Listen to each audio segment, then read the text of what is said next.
We're back. Welcome to True Crime Loser. Hope your week went well. And let's get into this. So, this video today is in the series Chris Watts Realized He's Outmatched. This is part 5. And this video today starts directly after the polygraph. The polygraph to me is just, it's so structured and it's just yes or no answers. And Chris is just strapped in and he can't move and he's directed to look forward. And Tammy, they kind of build it up in that pre-interview to get his body really feeling the lies. And there's a few questions that he's supposed to tell the truth on. There's a few questions that he's instructed to lie on. And then it's the questions that we're all here for, which is, did you physically cause Shanann's disappearance?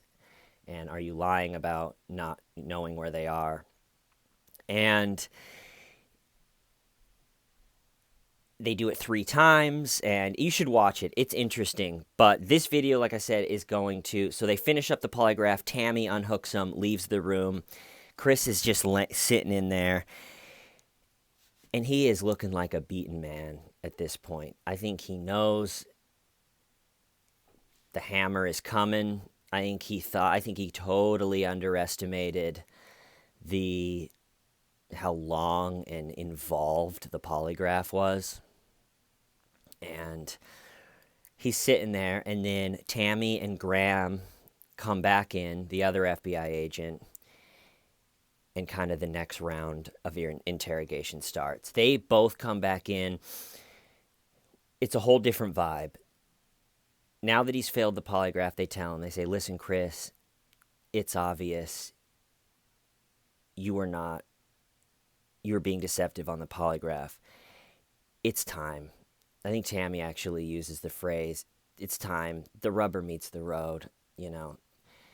There's no more rambling and saying like and honestly and making no sense. It's time. And Chris sticks with the strategy of, I did not lie on that polygraph. I promise. He promised. Well, case closed. Everybody go home. Have fun with your mistress. See you later. So he's promising that he didn't lie. And what's funny to me is that seems like such an insanely stupid strategy to go after you just fail the polygraph, is just to keep lying and say, I didn't lie on the polygraph. And it doesn't work in the sense that they just keep saying, that's not how the polygraph works, Chris. It doesn't matter if you're nervous. It doesn't matter if you're an emotional person. Like, Chris has all these. But in a way, they're in the same spot. Other than having the card in the FBI's deck where they can play to be like, Chris, we're not even going to talk about that anymore. You failed the polygraph. We're talking about this now. Other than being able to do that, they're sort of in the exact same spot they were right before the polygraph, because it's not admissible in court, so they can go, Chris, you lied on the polygraph, and he just goes, no, I didn't. And then they're just like, okay, and then they're kind of back in just a normal interrogation. But they slowly turn up the pressure for about 15 minutes, and in about a half an hour into this, they just straight turn. For the first time in this whole interrogation, they both just turn up the pressure and keep it up, and that's when he eventually cracks. But there's, he's trying to still go with, I hope they come back home, and Tammy's going, they're not. They're not. This is absurd. They're not. And he's going, I hope they are. And it's going, they're not. And he has this quote where he goes, I don't know where they're at. I want everyone to come back, and that's the God's honest truth. And when he finishes that, God's honest truth, Tammy and Graham stare at him for a minute straight. 55 seconds, actually, but they stare at him in complete silence for 55 seconds. It's a good thing the clock is in there ticking, because I would have, if without the clock, I would have thought the video froze or something, because I was like, what the hell, what's going on? And it's like that, but it's just click, clock, tick, tock, and they just are staring at him, because it's just, um, and then Chris doesn't crack on that one. They're staring at him, and then so Graham kind of steps in with a new strategy to, like, let's bring up the mistress, Nicole, and we'll let him know that we know about Nicole. So Graham goes, Chris, you've been lying about something else in here. And Chris immediately goes, I cheated on her. And he's like, I'm sorry. And he starts explaining.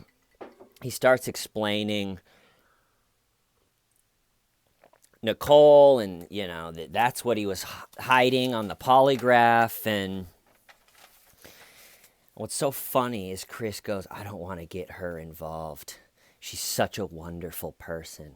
And it's like, yeah, well, Chris, I know you don't want to get her involved, but you're being investigated for quadruple homicide. We're going to talk to your mistress, It just would be funny if the FBI is like, oh, you don't want her involved? Oh, she's a wonderful person. Okay, leave Nicole alone. She's wonderful. Just leave her alone. She doesn't have to deal with any of this. And at that moment, they use a strategy. Once they see that Chris really doesn't want to get Nicole involved, they use a strategy that's very common with people that are being investigated for murder. If the cops find out they don't want someone involved, that's a very strong interrogation tool, because they can use the tactic of, okay, Chris, if you don't want Nicole involved and you don't want her to be brought in and interrogated and her house searched and her computer seized and her text messages, if you don't want her dragged through this mud, then you need to just tell us everything. You need to tell us the truth so we don't have to go digging around for it in her computer. And you can see this in the interrogation of Colonel Russell Williams, which is probably the best interrogation on YouTube. If you've never seen it, he's a very respected, I'm definitely going to do a video on him. He's a very respected pilot in Canada, and he flies like all their top politicians. He would fly them. He was like as respected as you gets, top clearance or top secret clearance. And 2 women get horribly sexually assaulted, and then 2 women kind of in the same type of attack get sexually assaulted and murder. And the cops are trying to find, who did this, and they're not even really looking at Colonel Russell Williams, because he's this hugely respected pilot, and more evidence starts to point at this guy, and so they finally, get enough to bring him in, and the guy, what's his name? I think his name's Jim Smith, is the interrogator, but he's probably the best, in my opinion, the best interrogator. It's like he's like the Beatles of interrogation. Even if you don't like him, you gotta respect what he does, because, and I'll do a video about it, but he basically uses the same strategy of, he figures out that Russell Williams and his wife had just built this house, and it was his wife's dream house, and they'd been building it for a year, and it's her whole thing in life is this new house, and they've built it, and the interrogator catches on that Russell Williams, the pilot, really doesn't want his wife to be affected by this, and their new house that they had just finished to be all ripped up and searched, because they're looking for memory cards that have pictures of him and the victims and all this stuff.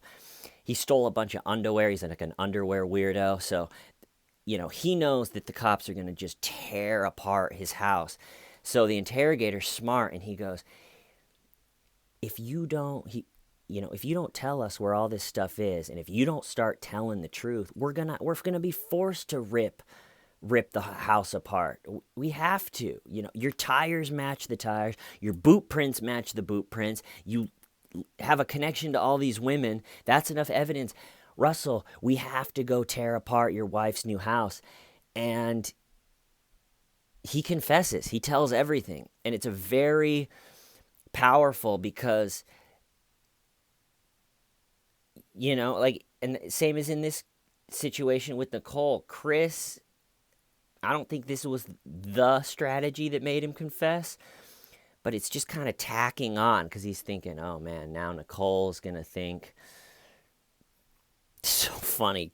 Chris is trying to stay attractive to Nicole. I don't want her to be brought in and see what I'm going through. And it's like, she doesn't like you anymore, Chris. She's done. She knows you're just a lying freak that murdered your family. It's over.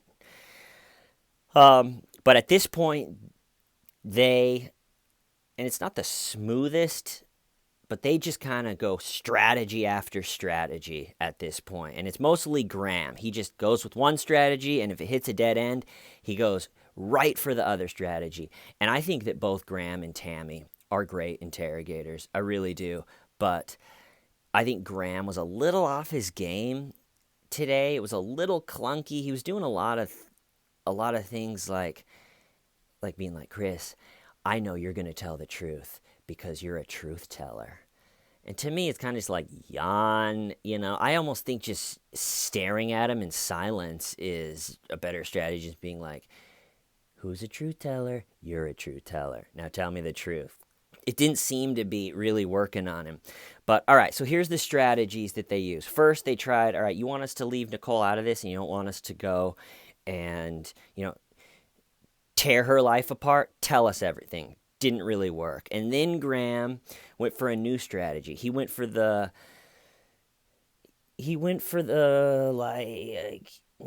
saying, listen, Shanann, we know that Shanann maybe was a little controlling, and he does the line where he's like, when you're at a restaurant, she can order what she wants, but if you order a nice steak, she immediately is like, whoa, buddy. And he uses a strategy of sort of taking the marital issues and blaming it on Shanann. I think so hopefully Chris goes, you're right, she was like that. I couldn't take it anymore. I snapped. But again, that one really didn't work. And then the strategy that got him was, a little thing that is just slipped in there that I've searched, and there's one video that this guy has like 30 subscribers, just a super small channel. One guy made a video about it, and at one point Graham goes, you have an Alexa in your bedroom, those are trained to record distress. Okay, so that's an FBI agent saying that Amazon's product, Alexa, records distress. And either that's true, and that's terrifying because everybody is putting Amazon recording devices in their house. I would never put an Alexa. I would never own an Alexa. I remember reading 1984 as a kid, and then I listened to the audio book like a year ago, and I always thought, how would the government come in? How would it look like if they came in and put a screen, like the Big Brother screen, in my apartment? Would it be, cop-looking guys in blue uniforms, or would they send it to you and you'd have to... I'd always thought, even as a kid, how would it look like if it got to that point where they put recording devices and in our apartment? And then now it's 2019. They didn't put them in. We all voluntarily bought them and put them in. I'm not a conspiracy theorist, but it's just insane that we put this little recording device from the biggest just company, Amazon. And we put it there, and we're excited because you can say, Alexis, turn the volume up. Look how cool that is. Alexis, look up this restaurant for me. And we trade that for it sitting there just going, I'm recording everything and sending it to the Amazon database. My parents got my girlfriend and I a Facebook portal for Christmas, which is just a big screen with a camera on the top that's that was put out by Facebook.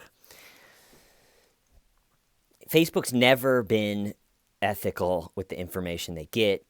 We've all seen that, and I haven't even opened the dang thing, and my dad is starting to be like, each weekend they're like, hey, do you guys want to set up the portal and like try to portal with us? I guess it's supposed to be like FaceTime or Skype on steroids or something, and I'm like, I'm not going to set up that giant screen with a camera that Facebook runs and just leave it up in my apartment.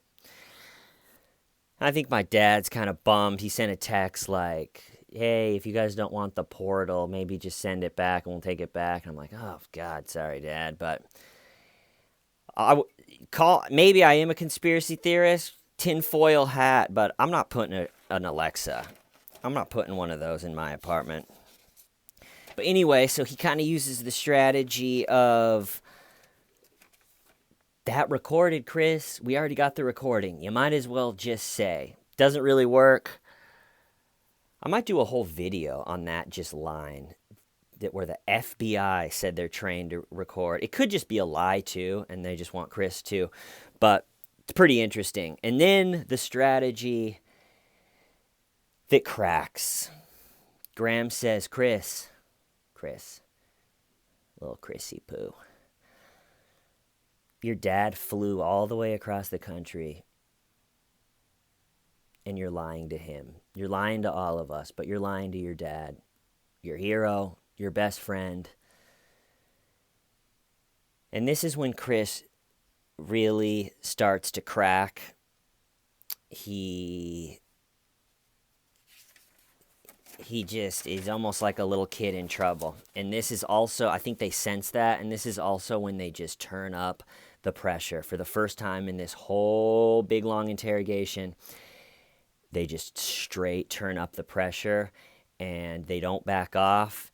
And it comes from Graham for a little bit, and then it'll come from Tammy. I think Tammy's, again, is better. I think that this was her masterpiece.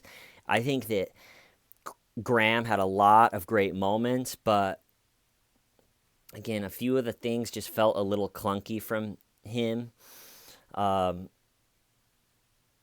Tammy hits him with the help me understand why you're not crying. She says, if I lose my son in the supermarket, I'm freaking out. And you're not with your girls. And Chris is basically trying to explain to her why lizards don't cry. He's like, don't read into that. It doesn't mean that I don't love my girls. And she's like, it's weird, Chris, And I had this feeling kind of throughout this of, it really blows my mind how good the FBI agents are at doing this and just how trained they are. Because I was sitting there thinking, because I know where Shanann and the girls are. I know how the whole case unfolds. So I'm sitting there watching it, knowing everything, thinking, in my head, I was thinking, I think the reason he's not confessing is he's just so embarrassed. I think the only thing that's keeping him is he's just so embarrassed of how brutally he disposed of the body. And that's where he's stuck. He's just sitting there being like, oh, I can't admit to him I shoved him in the oil tank. So he's just kind of in this limbo. And almost right when I'm thinking that, Graham goes, Chris, we can keep talking once you tell us where they are. It doesn't matter how bad it looks or what condition they're in. We can keep talking. And I was thinking, that's the perfect thing to say. But he doesn't know the results of this whole thing. It's just their training is so impressive. And, it's just fun to watch someone that good at their job just break him down like that. Oh, yeah, Graham also in that speech of saying, we can keep talking, he uses the phrase, this is not the last chapter in anyone's story, Chris. And I'm in my head, I'm like, yeah, except for Chris, this is the last page in his chapter. It's, it's this, and then he spent the rest of his life in a concrete shitbox. The end. And, Chris is cracking and the pressure's up and he's sitting there going, I'm a kid in trouble. And then Tammy comes in with the strategy, did Shanann do something to them? Did Shanann hurt the kids? And then you had to do, and this is either, I don't quite know what the strategy of this is either to just get Chris to admit that he killed Shanann, which he ended up doing. So at least they have him for one murder, or maybe they thought that was a possibility. And it can happen. I mean, the case that comes to mind is there's that married couple, a Chinese couple, and they own that Chinese restaurant, and they had 2 daughters, and the wife got really angry because one of the daughters like peed her pants or something, and the wife just freaked out and killed the kid. And then the husband ended up covering for and like hid the kid in the walk-in freezer. But in the interrogation, it would in the husband's interrogation, the Chinese husband, he, the same kind of thing. They were like, did you, basically, did she do something? And it turned out that she did, and he was covering her. So I think they were going with the strategy with Chris of, we know something happened in that house. What was it? And I think they know Chris is kind of just a pussy too. So they're trying to give him a way to confess without maybe confessing the whole thing. Because if they get him for Shanann's murder, they can just, at least they have him for something. And then Tammy also kind of hits the nail on the head. She goes, did you kill them to save them pain? And she's talks about how other cases, how someone maybe like killed their wife and then killed their kids because they didn't want their kids to grow up without their mom, or maybe one of the kids was killed and they didn't want their kid to grow up without their sibling. So anyway, it's just 15 to 20 minutes of just straight pressure from both Graham, and he's cracking. And finally, in a sad, beaten voice, Chris goes, can I just talk to my dad or something? And again, I mentioned this in another video, but it's just ironic that he reaches out for his dad. He's basically being smothered. His air is being taken away by the FBI, slowly smothered by interrogation, and all he wants, he's grasping for the air of his dad. And his dad's there. And so Graham, I think, in one of the best moves that Graham had all day, was Graham decided that if we bring your dad in, will you talk to him? And Chris agrees, and I mean, it's just mind-blowing because very few people, it's just perfect. It's like very few people have had that are in that position that Chris is, gets their dad in there to rub their back, literally rub his back and support him through this interrogation. But I'm going to start the next video as Ronnie comes in. I don't think that I want to put the actual confession and Ronnie in at like the very end of this 25-minute video. But so they go out, Ronnie comes in, he confesses, but that'll be the next video. But yeah, he goes with the exact story that Tammy said, where she hurts the girls and then he hurts her. And I think probably he's just trying at that point not to be a child murderer. He knows that they are treated horrifically in prison. And, if he can just get out of the way of that and he just killed Shanann, maybe he can do a temporary insanity because she killed. I don't know what he was going, but they cracked him. And I think the whole process of the polygraph had a lot to do with that. He's basically at a point mentally where he's begging at this point for just a cell, I think. I relate it to, have you ever been just a nightmare travel day where like a flight gets canceled and you have to spend the whole night in the airport or something, and by that next morning you're just so beat and just grumpy that you're not yourself. And I think that's kind of where they got him in this. And I think the strategy that got him is you're lying to your dad. He's your hero, and you're lying to him, little Chrissy Poo. And, yeah, all right. So we're slogging, people. This is a little bit of a longer one. A lot of people are asking for longer videos, and honestly, the reason I try to keep it under 20 minutes or around 20 minutes is because it takes forever to upload it. I get up before the sun comes up and record it, and recording it goes fine. I just hit record, do it, and hit stop, and then it takes like an hour plus I'm basically late to work every day because I'm sitting there waiting for the fucking thing to process. I'm like, let's go. So I'd like to do longer videos. I need to maybe see if I can figure out a way to get them to upload quicker, or I don't know. But I really appreciate everybody that have subscribed and they're participating and supporting the channel. This is it for me this week. I'm going to take a little true crime break for 2 days, just kind of go outside, maybe smell a flower. I went down the rabbit hole deep this week. So take a couple days off. I really appreciate everything, guys. True Crime Loser. Thank you and good night.